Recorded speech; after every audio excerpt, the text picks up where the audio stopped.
I'm Sarah Holliday with news highlights from the Washington Watch news desk. In the headlines today, former President Donald Trump had a live 2-hour-long interview with entrepreneur Elon Musk that streamed yesterday on the X social media platform.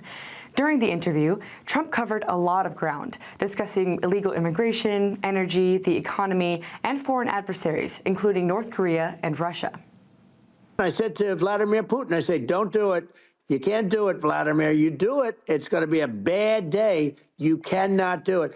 And I told him things that what I do, and he said, no way. And I said, way. And you know, it's the last time we ever had the conversation. A good 20 minutes of the interview was also spent talking about the assassination attempt last month, which Trump said has made him more of a believer in God. It hit me at an angle that was far less destructive than any other angle. So that was the miracle. That was, for those people that don't believe in God, I think we got to all start thinking about that. You have to, you know, I'm a believer. Now I'm more of a believer, I think, and a lot of people have said that to me. A lot of great people have said that to me, actually. Speaking of the assassination attempt, the House bipartisan task force that was established to investigate the shooting has begun its work. Letters have been sent to Attorney General Merrick Garland, FBI Director Christopher Wray, Homeland Security Secretary Alejandro Mayorkas, and Acting Secret Service Director Roland Rowe Jr., requesting documents and briefings regarding the July 13th incident. The task force, which consists of 7 Republicans and 6 Democrats, are pressing the agencies to schedule a briefing with lawmakers no later than August 16th, which is this Friday. And in the race for the White House, a glamorized Vice President Kamala Harris is on the front cover of Time magazine with the article title, Her Moment. Critics have ribbed the Harris profile as propaganda that worships the Democrat nominee and includes interviews with her allies, but not with Harris herself. Notably, Harris has not engaged with the press for longer than a couple of minutes since replacing Joe Biden at the top of the Democrats' 2024 presidential ticket, something that was even highlighted this week by the editorial board of The Washington Post. On Monday, the editorial board wrote, "If she hopes to prevail, Ms. Harris needs to present her ideas. The media and public have legitimate questions, and she should face them. This is a political necessity." Speaking of campaign ideas, the White House yesterday was asked about the no tax on tips idea that Trump has been talking about for months, and that was apparently stolen by Harris this past weekend. Though the idea has never been mentioned by the Biden-Harris administration, White House Press Secretary Karine Jean-Pierre declined to say whether or not Harris got the idea from Trump. Question. Trump was the first to endorse eliminating taxes on tips. He's accusing Vice President Harris of stealing his idea. So did she get this idea from Trump? Look, I'm not going to respond to a presidential candidate. I think their campaign could speak to that directly. What I can say is this president, this vice president have always had the backs of the working people, always. And you see that in the policies that they put forward. And lastly, some good news. There's growing attention being given to recent remarks from the American Society of Plastic Surgeons with regard to so-called gender-affirming care, which is more accurately described by critics as gender-denying mutilation. Yesterday, a fellow at the Manhattan Institute, writing for the think tank's City Journal publication, reported how ASPS told him last month that the Medical Association has not endorsed any organization's practice recommendations for the treatment of adolescents with gender dysphoria. ASPS also reportedly acknowledged that there is considerable uncertainty as to the long-term efficacy for the use of chest and genital surgical interventions, and that the existing evidence base is viewed as low quality and low certainty. Notably, a key talking point of those in the U.S. who advocate so-called gender-affirming care for minors is that it's endorsed by all major U.S. medical associations. Critics, meanwhile, argue that the supposed consensus is not grounded on solid evidence and research findings addressing gender dysphoria. And those are today's headlines. I'm Sarah Holliday. Up next is Washington Watch with Tony Perkins. We'll see you tomorrow with more news.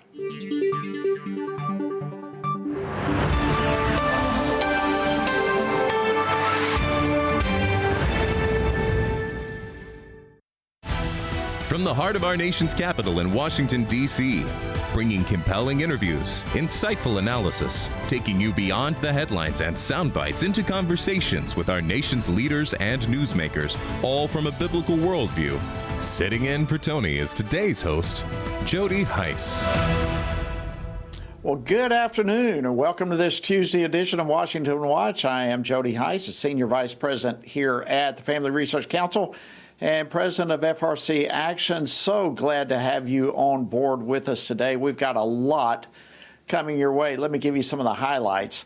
Of course, the Israeli issue still stands at the top issue around the world as they continue to wait for a direct strike from Iran.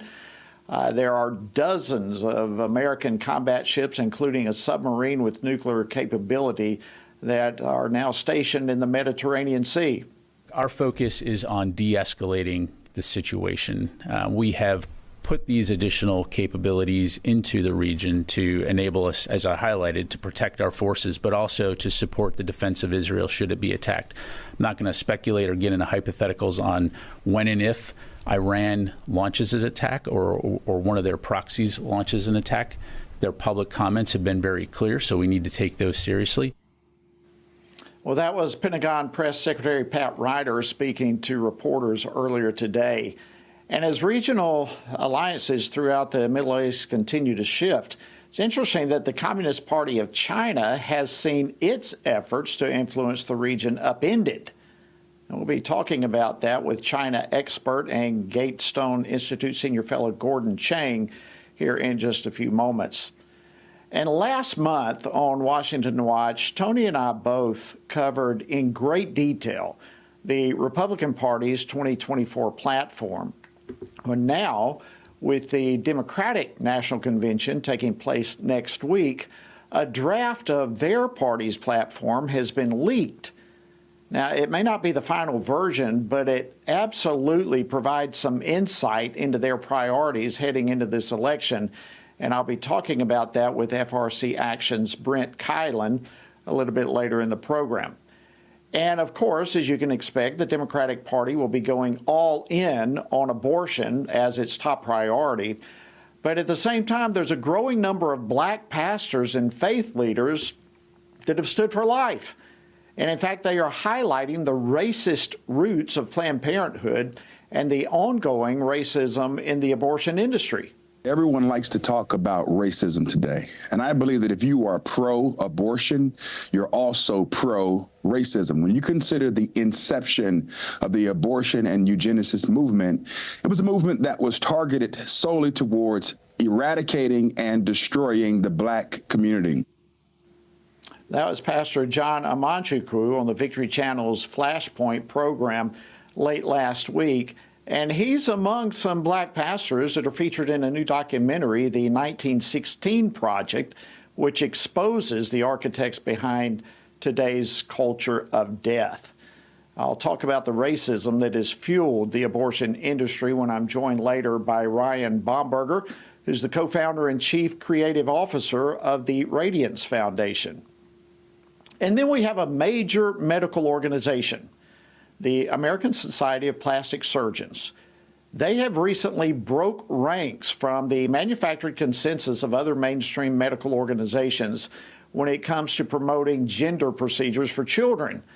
Now, we've already seen European countries move in this direction, but could this move by the American Society of Plastic Surgeons potentially indicate a domino effect that could be breaking the dam, so to speak, here in the United States?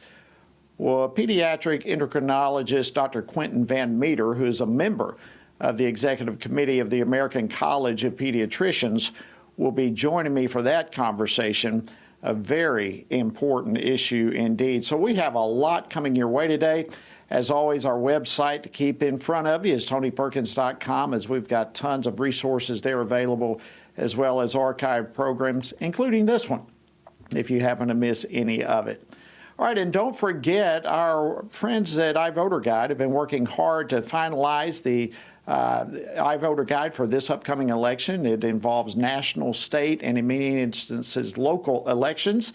If you'd like to receive updates and ultimately receive the iVoter Guide yourself when it's completed, you can do so now by getting on the list to receive yours by texting the word GUIDE to 67742. That's GUIDE to 67742. All right, now let's jump into our first story for today. As I mentioned, Iran has rejected a statement from Britain, France, and Germany calling for it to refrain from an attack on Israel in retaliation for the recent killing of leaders from both Hamas and Hezbollah. And all of this comes as mediators continue their effort to broker some sort of agreement to end this war against Hamas and to free the hostages that are still held in Gaza by the terrorist group. Well, there's a wild card in all of this that in many ways has gone under the radar, and it's the Chinese Communist Party. They both supply military weapons to Iran, and they purchase huge sums of Iranian oil. Well, joining me now to discuss this is Gordon Chang. He's a distinguished senior fellow at the Gatestone Institute. He's also author of The Great U.S.-China Tech War and China is Going to War. And I encourage you to follow him on X under the handle at Gordon G. Chang. Gordon, welcome back to Washington Watch. Always great to have you. Thank you so much, Jody. Well, listen, this is a pretty big deal. I think in a lot of ways, the Communist Party of China has gone under the radar with all that's taking place in the Middle East. But they have been trying to exert their influence. Can you just begin by going over all of that with us? Where does China stand in this whole thing? China supports Iran. Iran supports Hamas, the Houthi militia, and Hezbollah. And actually, Iran looks like a Chinese proxy. The Chinese certainly think so. You know, you talked about oil. Last year, China took 90% of Iran's oil exports. Iran's oil production last year reached a 5-year high. Iran could not have afforded to attack Israel on October 7th were it not for Chinese money.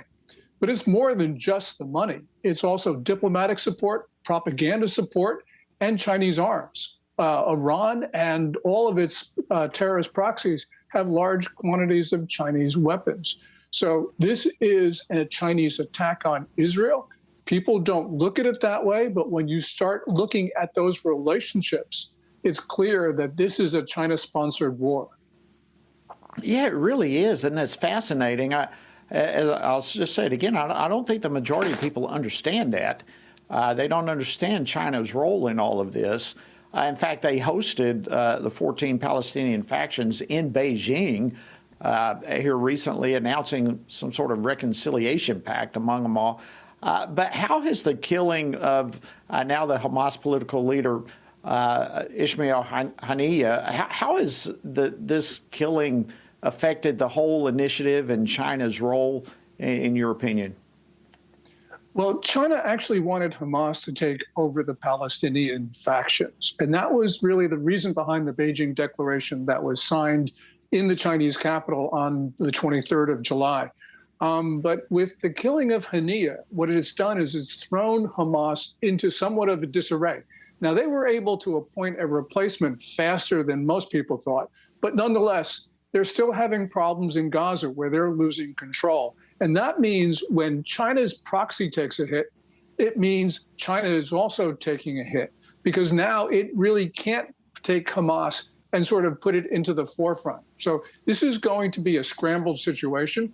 And China right now, I think, is actually goading Iran into attacking Israel. We saw that in the comments of the Chinese foreign minister on Sunday, where he said that Iran had the right to strike Israel because he said Israel had violated Iran's sovereignty. So this is a very serious situation where you got a major power trying to promote more war in the world's most war-torn region.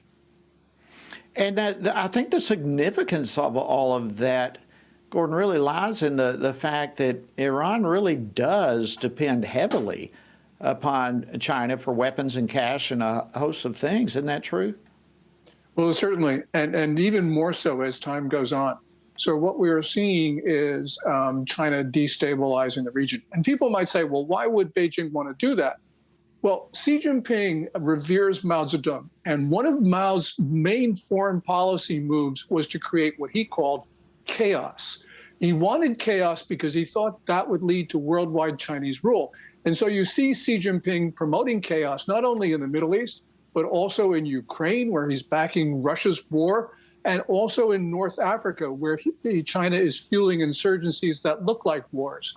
So you have China fighting proxy wars on 3 separate continents. And this is getting serious because the United States doesn't understand what's going on, and we're not effectively dealing with what China is doing to take down the international system. Yeah, extremely serious, and it's revealing to see how it's stunning, really, to see how we are not prepared and don't understand what's going on.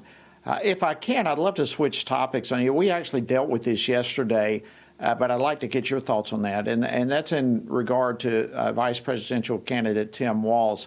He has had a long-standing and gracefully stated an unusual relationship with the Chinese Communist Party. How concerning is this to you? This is a great concern, and the reason is, Tim Walz has been to China, he says, about 30 times. Many of these times he was taking high school students to China, and that looked like indoctrination because these trips could not have been approved without the stamp of the Communist Party's United Front Work Department, which is the portion of the Communist Party that deals with foreign countries and with non-communist organizations inside China. So this is the group that tries to subvert everybody. And Tim Walz was perfectly okay with this. Now, you look at Tim Walz's entire record with China, you can sort of justify maybe 1 or 2 items. But when you look at the pattern, this pattern just cannot be explained. So we do not want somebody who is next to the Oval Office with these views and these actions regarding China. Yeah, it just seems like we are watching one individual after another, major leaders within the Democratic Party who have these very disturbing relationships with communist China. And I know you follow all of this closely, Gordon, all the propaganda organs and all that sort of stuff. But what is China actually saying about Governor Walz?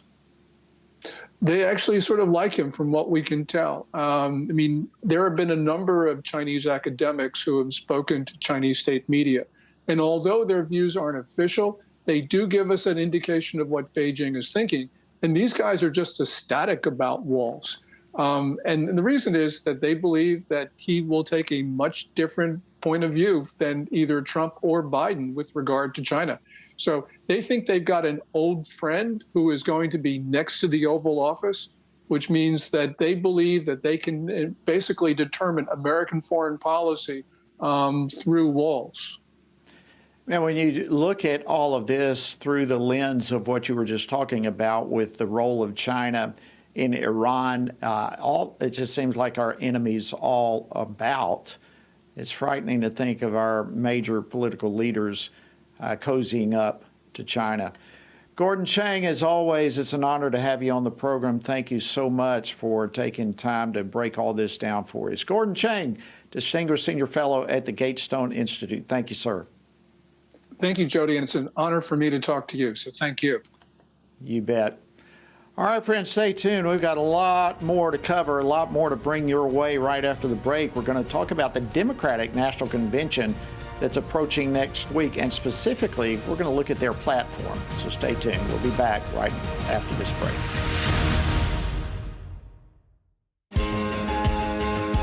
Download the new Stand Firm app for Apple and Android phones today and join a wonderful community of fellow believers.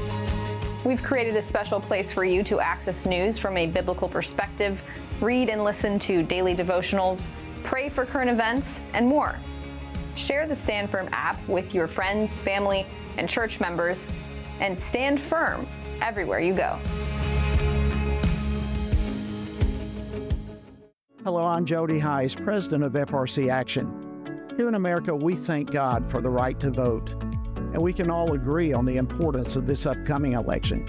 Many of us want to support candidates who share our values, but we're not comfortable supporting the big national political organizations. Well, we have a solution for supporting candidates through FRC Action's Faith, Family, and Freedom Fund. Being a super PAC, it allows for unlimited individual and corporate donations, so we can endorse and fund campaigns for people who share our values. By giving to this fund, we're able to pull all of our contributions together and support and endorse like-minded candidates. That's how we move the needle. So let's be the best stewards possible and get the most out of our political contributions by uniting our efforts. For more information or to contribute, visit faithfamilyfreedomfund.org. Thank you so much, and God bless you.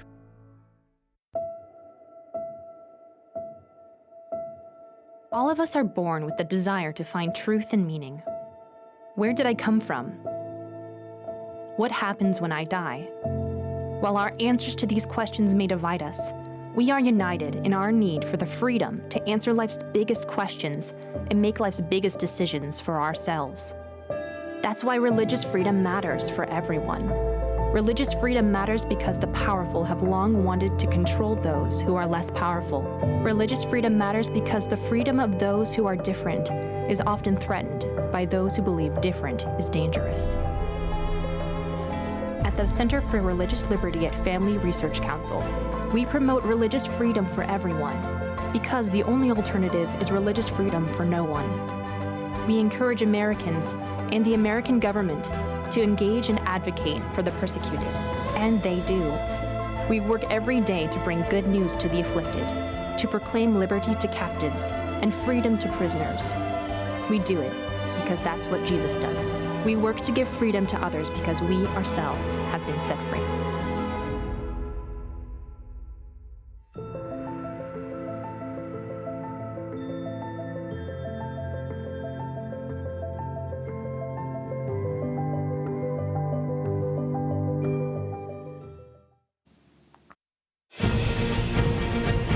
Welcome back. Thank you so much for tuning in today to Washington Watch. I'm your host, Jody Heiss. Glad to have you with us. All right, last month, I'm sure most of you will recall that we spent a great deal of time, both Tony and myself, extensively covering the Republican Party platform. We examined both what it said as well as the process by which it was adopted. And of course, there were some major issues on both of those fronts. Well, now with the Democratic National Convention taking place next week, we want to take a look at the Democrats' platform, a draft of which has been released by Politico, and we want to see how it compares. Well, joining me now to discuss this, and quite frankly, where do we go from here, is Brent Kylan. Brent is the Vice President for Strategic Initiatives here at FRC Action. Brent, welcome back to Washington Watch. Always great to have you. Hey, thanks, Jody. Good to be with you again. Well, listen, we've got a lot to deal with here, and let me begin by just stating afresh that the draft that has been obtained by Politico of the Democrats' platform, it's not final, but nonetheless, it does provide a pretty good idea of where the Democrats' priorities are. So what, as we look at this, what jumped out at you? Well, there's some really interesting things, Jody. And like you said, we'll know for sure next week when the Democrats have their convention and formally adopt this platform, what the final version says. And we know that this draft was actually released a few days before current President Joe Biden dropped out of the race. So, if nothing else, that's going to have to be updated in their platform because that was looked at extensively. But if you look at this, one of the things that jumped out at me initially was just the length of the platform. The GOP trimmed its platform to 16 pages coming out of Milwaukee in July. This current platform draft, as it stands, is 80 pages. So it's about 5 times the length of the GOP platform. So as you can imagine, it covers a lot in those 80 pages, broad spectrum of issues. But one of the things that I did, and I'm still reading through it word for word, have not read all 80 pages yet, but did do some searching on key sections, used kind of that Control F search feature on my computer. And it struck me the word counts on specific issues, because that, of course, lets you know what some of the issues they're really focused on are, what they really care about. If you look at issues like abortion, for example, I think the word abortion is mentioned 13 times. Reproductive rights is mentioned, I think, 14 more times. If you look at the term LGBTQI+, I think that's mentioned about 35 times. Climate change or climate in the context of climate change is over 70 times. But I could not find one mention of the word God in the platform draft. I also couldn't find one mention of the word Christian in the current draft. And that actually really surprised me, because not only does it tell you where the priorities seem to be right now, that's an issue they faced back in 2012. And that platform, the Democrat platform, actually made it all the way to the convention without any mentions of God in it. And it was kind of this big issue. And they actually had to take some very unusual measures on the floor itself to rectify that and add a mention of God back in. So it looks like maybe we'll be seeing the same thing play out this year. I don't know, but definitely very telling, I think, in terms of what the priorities seem to be here. Yeah, very revealing information. And I recall, as we were talking last month, even the Republican platform basically reduced God to an adjective and only mentioned a couple of times. But even then, it's quite like our God-given rights or that type of thing. So on both sides, that's pretty alarming. But this is, I mean, when you look at what you just mentioned, climate and the LGBT, abortion, there's no question whatsoever in my mind, and I'd like your opinion on this, how hard the Democrats are going to try to make abortion a national issue going into this election. Would totally agree with that, Jody, and especially if you look at how it's covered here. I mean, just that issue has 2.5 pages, its own 2.5 pages in this platform draft, and it's very interesting to look at how many angles they come at this issue from, and how bold they are. I mean, they leave nothing to guessing on where they stand, what they want to see passed. For example, a few examples here. They call for the reinstitution of Roe v. Wade. They want a legislative way to do that, which obviously imposed abortion on all 50 states for almost 50 years there. It calls outright for the removal of the Hyde Amendment, and that's something that surprised me a little bit, and I wasn't shocked because this is not a new call for them. We've seen this for the last number of years, but the Hyde Amendment just protects taxpayers from being forced to fund this in violation of their conscience. So it calls for the repeal of that. The Republican position, a lot of people, not everybody, but a lot of people we've been seeing anyway, are promoting this as a states' rights issue. The Democrat Party platform draft does not list that as their position. It does not want states to even have the ability to protect life in any form or fashion. It actually goes after the states who have instituted any type of pro-life laws since the Dobbs decision. So I think there's no question about it, Jody. It's pretty explicit what they would like to see here. Yeah, I'm really glad you brought that up, because I do think it's an enormous mistake for Republicans to keep saying that this abortion issue is a states' right issue. It is not. I mean, and here we're seeing the Democrats are going to make this a federal issue and force it upon states, and the Republicans need to wake up to that reality. I wish we had more time. I'd love to get your thoughts on the gender mutilation of children in the Democratic Party, their platform, also pornography in our schools, all this sort of thing. Just real quickly, we've got about 30 seconds. What else would you highlight real quickly? Just a couple quick things, Jody, on some of the issues that FRC works a lot on. It explicitly calls for the passage of the Equality Act, which would be extremely detrimental to religious freedom.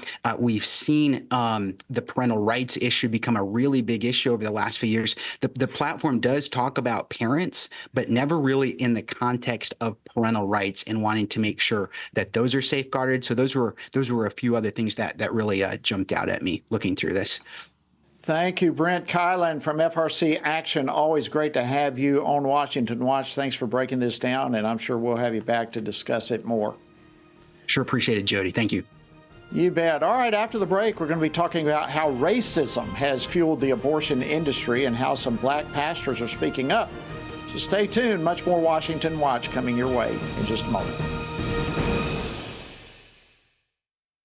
everything we do begins as an idea. Before there can be acts of courage, there must be the belief that some things are worth sacrificing for. Before there can be marriage, there is the idea that man should not be alone. Before there was freedom, there was the idea that individuals are created equal. It's true that all ideas have consequences, but we're less aware that all consequences are the fruit of ideas. Before there was murder, there was hate. Before there was a Holocaust, there was the belief by some people that other people are undesirable. Our beliefs determine our behavior, and our beliefs about life's biggest questions determine our worldview. Where did I come from? Who decides what is right and wrong? What happens when I die? Our answers to these questions explain why people see the world so differently. Debates about abortion are really disagreements about where life gets its value. Debates over sexuality and gender and marriage are really disagreements about whether the rules are made by us or for us. What we think of as political debates are often much more than that. They're disagreements about the purpose of our lives and the source of truth. As Christians, our goal must be to think biblically about everything. Our goal is to help you see beyond red and blue, left and right, to see the battle of ideas at the root of it all. Our goal is to equip Christians with a biblical worldview and help them advance and defend the faith in their families, communities, and the public square. Cultural renewal doesn't begin with campaigns and elections. It begins with individuals turning from lies to truth. But that won't happen if people can't recognize a lie and don't believe truth exists. We want to help you see the spiritual war behind the political war, the truth claims behind the press release, and the forest from the trees.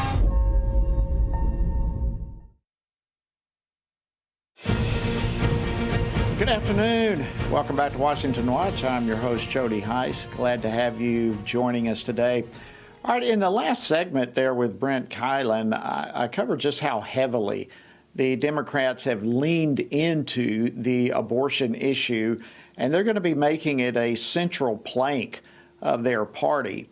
And so as both the Trump and Harris campaigns are obviously seeking to try to reach every U.S. demographic, an upcoming documentary reminds viewers that the abortion provider Planned Parenthood was actually founded by known racist and eugenicist Margaret Sanger. And in that series, multiple numbers of black pastors have spoken out. They speak in this documentary. They're denouncing abortion as racist, and they're calling on black faith leaders to speak out against the slaughter of the unborn. Well, joining me now to discuss this is Ryan Baumberger, who's the co-founder and chief creative officer of the Radiance Foundation. Ryan, welcome to Washington Watch. Thank you for coming on. Hey, it's great to be here with you. Okay, so Planned Parenthood, I think there's a lot of people who may be familiar with its roots, but probably there's tons of people out there who are not. So they're obviously trying to run from their racist roots, but can you take a moment and tell us about their origins? Well, sure. They can try to run, but they can't change their DNA, nor do they want to change their DNA. I mean, they were birthed out of the same racist, elitist pseudoscience that birthed the Holocaust, which is called eugenics. They can't run away from that. In fact, they're actually worse now than they were during Margaret Sanger's days when they weren't killing human beings, and now over 360,000 every year killed by Planned Parenthood. But the origins of Planned Parenthood are rooted in this mindset that certain people didn't deserve to live. Those who were considered unfit, those who were children who were born out of wedlock, and women who had children out of wedlock or outside of marriage. And of course, poor blacks, which is what precipitated the Negro Project, which was to target poor black communities with birth control because their promise was birth control would lift you out of poverty. And it never did. And it never does, actually. And so today it's abortion on demand, where literally abortion is the #1 killer in the black community. It kills more black lives in 2 weeks than the KKK killed in a century. That's the reality today. Wow. That's stunning. You look at abortion so disproportionately affecting black communities. And I would imagine there's many women who may not know about Planned Parenthood's origin and how they started. Your thoughts? How can we get this out? People need to know what you just said. Right. Well, our organization, the Radiance Foundation, actually started in your home state in Georgia. And we began with a billboard campaign that called out the insane and inherent racism in the abortion industry. And so we had a campaign called TooManyAborted.com. In Georgia, 67% of all abortions are among Black lives, young Black children. Yet Planned Parenthood and these Planned Parenthood funded minority groups are trying to say, no, abortion's our uplift out of poverty. Abortion is equality. It's our empowerment. How is any community empowered by killing its posterity?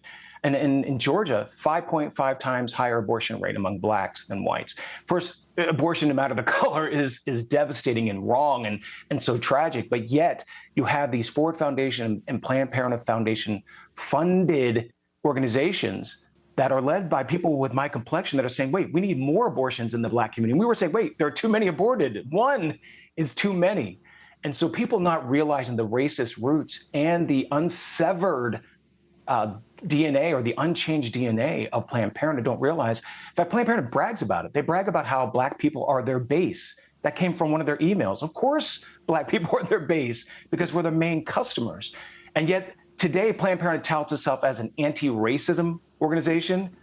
How can you be anti-racism when you're the leading killer of Black lives? That also goes to show the fraud of the anti-racism movement. It's completely that is incredible information. So what do you say specifically to Black Christians who have accepted abortion as just simply part of the package when it comes to supporting Democrats, and at the same time, the preachers who are more Democrat than they are gospel preachers when it comes to standing up for the unborn? I mean, the dissonance is just unbelievable. I mean, you got the Democratic Party, which is the party of slavery, the party that went to war for slavery, the party of Jim Crow, the party of poll taxes and literacy tests, all the Jim Crow policies. That's the same party that is now the party of what Fannie Lou Hamer, the famous anti-poverty activist, the famous voting rights activist, said, called abortion genocide in the Black community. That is the same party today that is pushing unlimited abortion in the Black community. So what I say to those pastors is, wake up. I mean, you are literally having lives made in the image of God destroyed under the name of some fake sort of equality, fake sort of reproductive justice.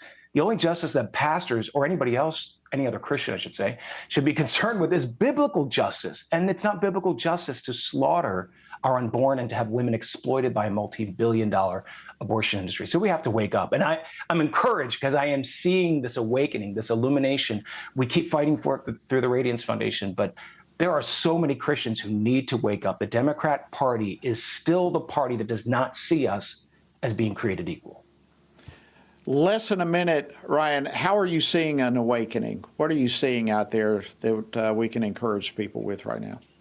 Well, we're seeing an awakening by pastors being bold and actually speaking out about this. And I've been a part of that effort. A number of my colleagues, whether it's Alveda King or Catherine Davis, the late Dean Nelson, Arnold Culbreth, we have been working for years and years to educate pastors so they can educate their congregations. We've launched so many different kinds of initiatives, and to see the response. Now, it's not like this seismic shift, but even if it's handful of people here and a handful of people there, it's a victory. And we're seeing now two people awakening with the utter destruction that Planned Parenthood is bringing to communities. So I'm encouraged. And that's what I want to impart to people. Have hope, because when you are awakened, when you understand the truth, you have clarity and context. Thank you. It sets people free. Thank you, Ryan Bromberger, co-founder and chief creative officer of Radiance Foundation. Powerful message you bring to the table. God bless you, sir. Keep it up. All right, much more Washington Watch coming your way right after the break. Join us October 3rd through the 6th as we gather with spiritually active, governance-engaged conservatives from across America at the Pray, Vote, Stand Summit in Washington, D.C. We'll pray for our nation, engage in government and culture, and stand for biblical truth alongside Christian leaders, worldview experts, and government officials. We'll discuss important issues like the sanctity of life, religious freedom, protecting students, strengthening families, praying for our nation, and how you can impact America's future from a biblical worldview. Our nation stands at a critical juncture, and we must ensure that the issues impacting faith, family, and freedom are understood and advanced. Register now at PrayVoteStand.org. That's PrayVoteStand.org.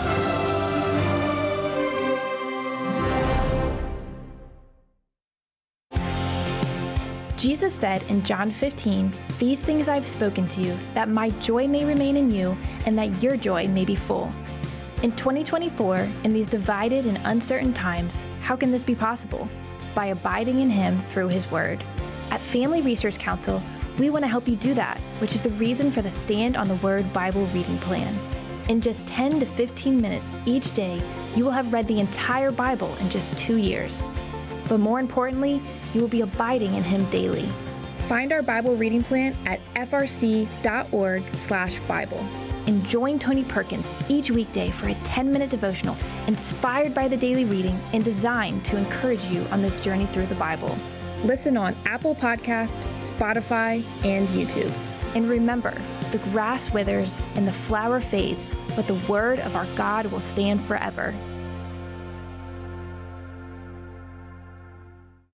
Research has found that there are 59 million American adults who are a lot like you.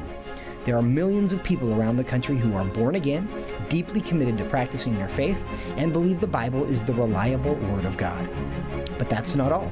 They're also engaged in our government. They're voters. They're more likely to be involved in their community, and they're making a difference in elections.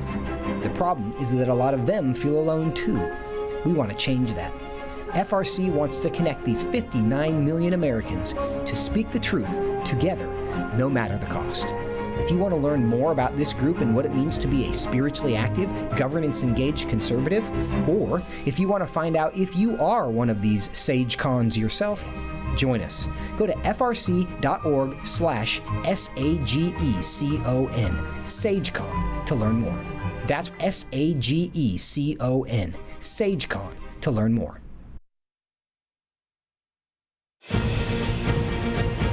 Well, welcome back. Thank you so much for joining us this evening on Washington Watch. I'm your host, Jody Heiss. All right, just a quick reminder, we've got a petition urging President Biden as well as the presidential candidates to support Israel, as we've been talking about tonight and frequently. This is a major time in the life of Israel to sign the petition to help us get the word out and put pressure on the president as well as the candidates.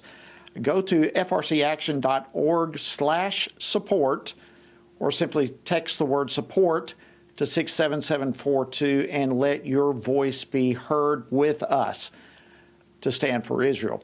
And by the way, if you or someone you know happens to be wondering why should we be praying for? Why should we be standing with Israel?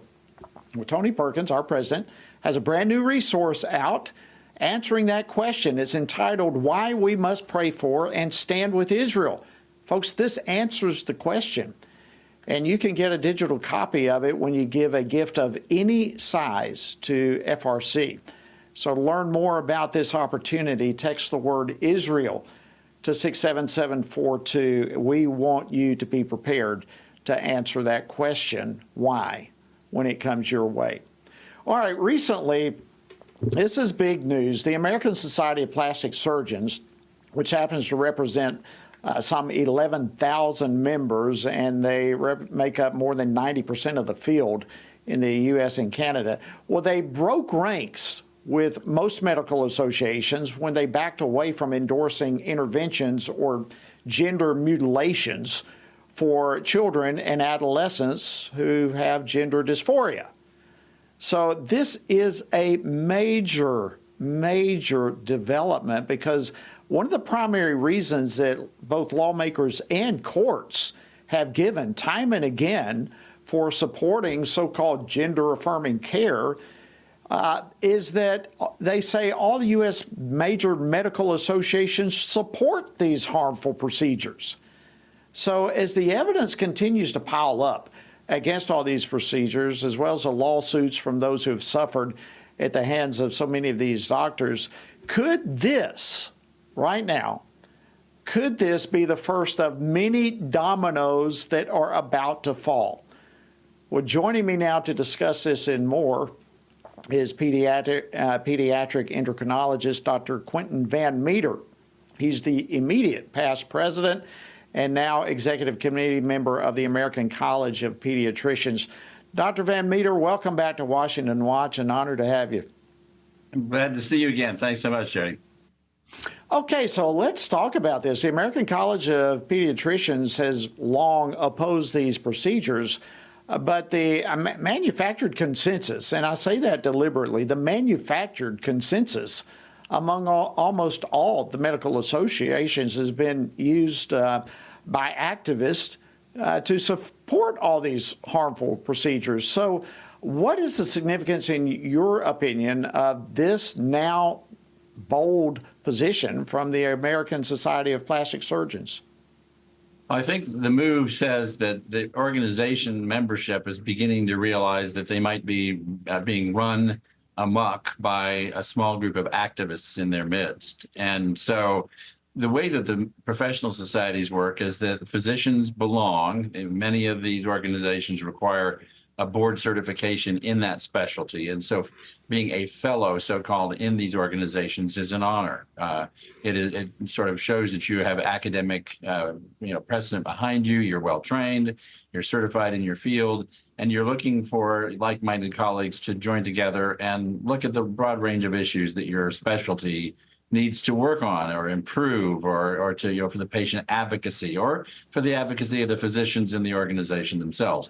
So it's all about improvement. It's all about keeping up with science. It's all about, providing educational guidelines, overseeing the medical curriculum or helping develop medical curriculum for medical schools, graduate certification programs, et cetera. So the professional societies have a really strong purpose and have had this purpose pretty much from their inception. What's happened is that the politics have invaded, and slowly but surely the administrators for these groups, not necessarily even physicians in the specialty, but people who are essentially administrative staff, take over and organize the organization so that members, physicians, can practice their medical practice and not have to worry about admin duties. And these administrators tend to be a little bit on the political liberal side. And then as politics move in and money flows in and contributions flow in, the core administrators tend to take over and introduce ideas as policy from these organizations. And that's what's happened with the Endocrine Society, with the American Academy of Pediatrics, with the Plastic Surgery Society, and all of the groups that kind of came forth with a rubber stamp of, these are the guidelines, this is what we're told, this is the science behind this, let's go ahead and endorse this. And that's what happened.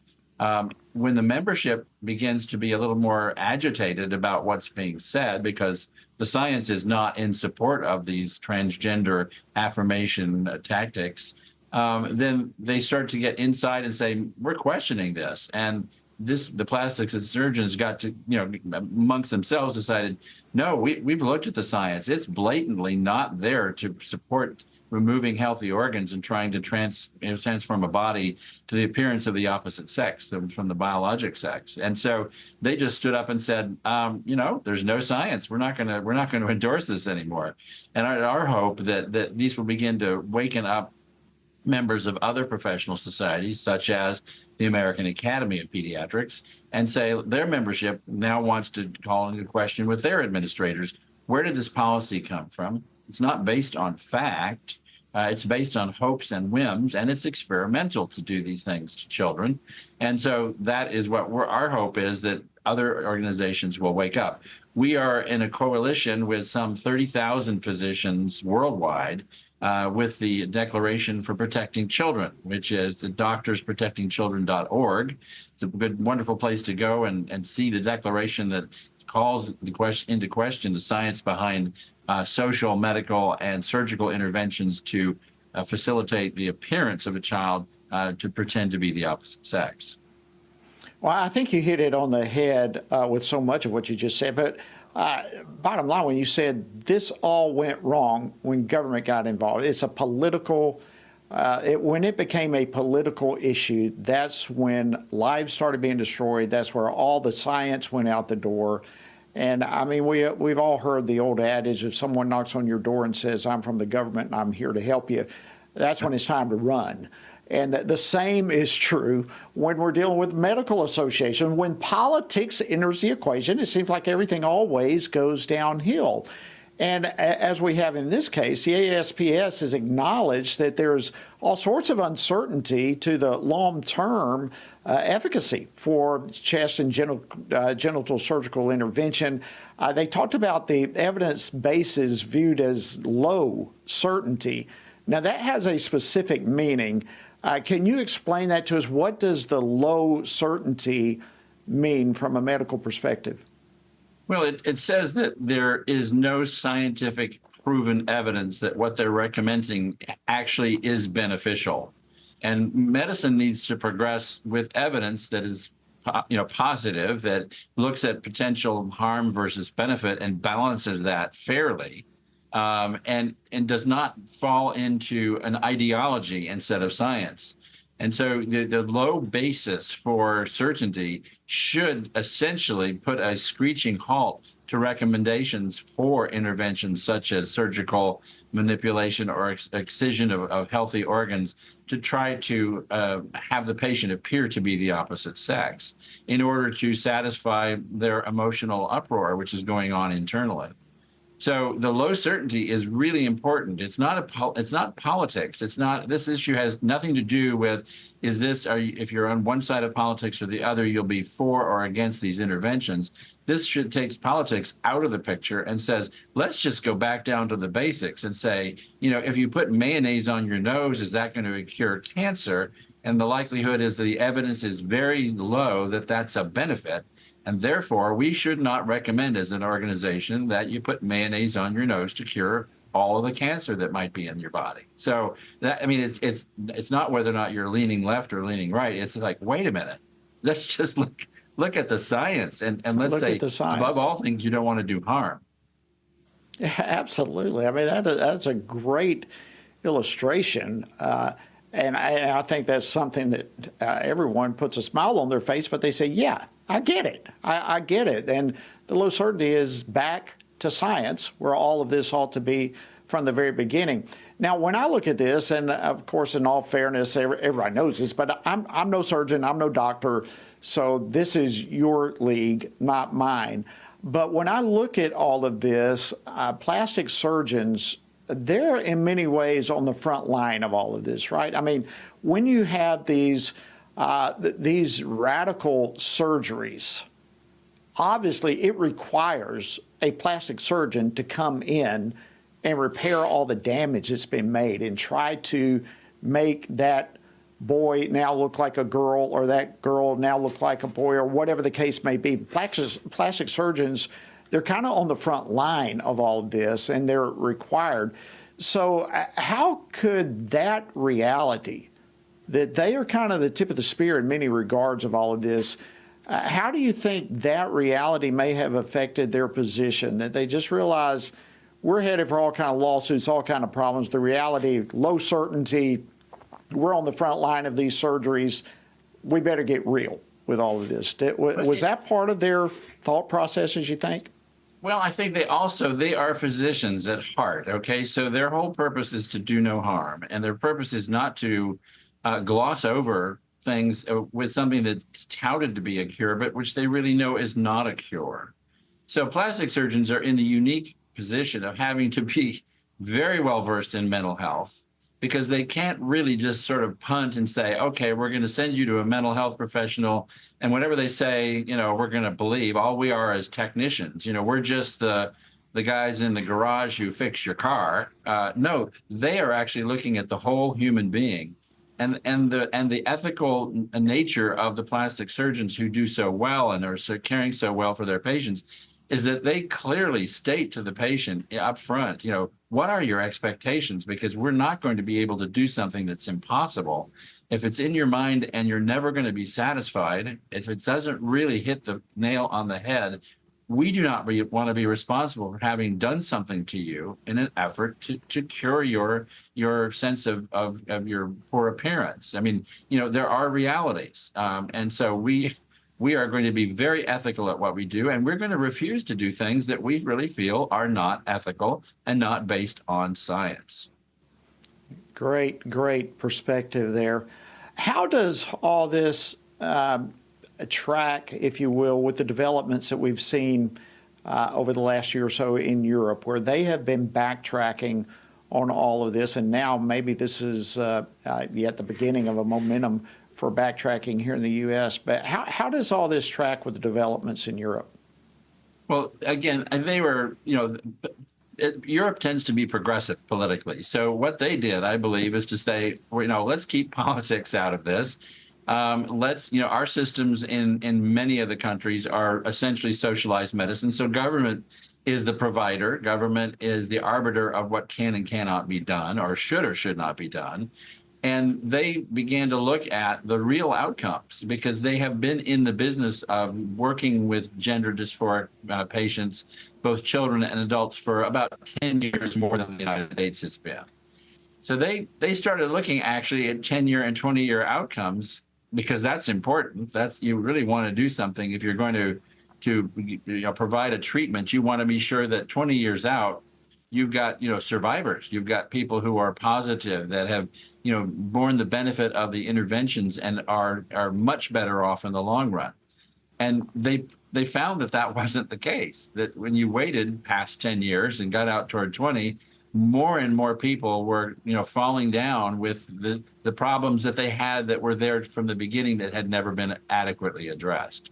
So they said, we are putting on the brakes, because the claims are being made by the folks that want to do this, that there is clear, unequivocal benefit and you are saving lives. And when we look at the data, we find that is absolutely not the case. Therefore, we're not going to let it go on. If we're going to end up doing anything, it's going to be on a tightly based, scientifically pure protocol that in 30 or 40 years may have the answer. But there's nothing that we want to do in the meantime that could possibly harm children. Wow. Well, this is a fascinating conversation, Doctor. I really appreciate this. And I do hope this is going to represent first of many dominoes yet to come. What do you hope to see as time moves forward in this? Well, I hope to see that the organizations that have been so stalwart here in the United States will actually open a dialogue, and at their annual conferences will open the room to discussion from one end to the other in front of everybody, so that the membership doesn't feel like things are being done behind their backs or at a higher level, and they don't understand the science, and they are beginning not to believe in that the science is there to promote this. So my hope is that all of these professional societies will re-examine where they stand. The Doctors Protecting Children Declaration actually asked the organizations to do just that. Please open your minds, open your doors, allow dialogue to happen, and let's get this straightened out as soon as humanly possible, so that we can save the lives of these kids the right way. And quit looking at one medical association to the other for answers and start going back to the science. Yes. But, thank you so much, Dr. Quentin Van Meter. Dr. Quentin Van Meter, it's an honor to have you from the American College of Pediatricians. Incredible conversation. Thank you for breaking all of this down for us. We appreciate it. Very welcome. Take care. All right, friends, that wraps up this Tuesday edition of Washington Watch. Thank you so much for tuning in. We look forward to being with you again tomorrow, as our mission, as always, keep you informed on breaking news, what's happening in the nation and the world from a biblical perspective. Good night. We'll see you tomorrow. Washington Watch with Tony Perkins is brought to you by Family Research Council and is entirely listener-supported. Portions of the show discussing candidates are brought to you by Family Research Council Action. For more information on anything you heard today, or to find out how you can partner with us in our ongoing efforts to promote faith, family, and freedom, visit tonyperkins.com.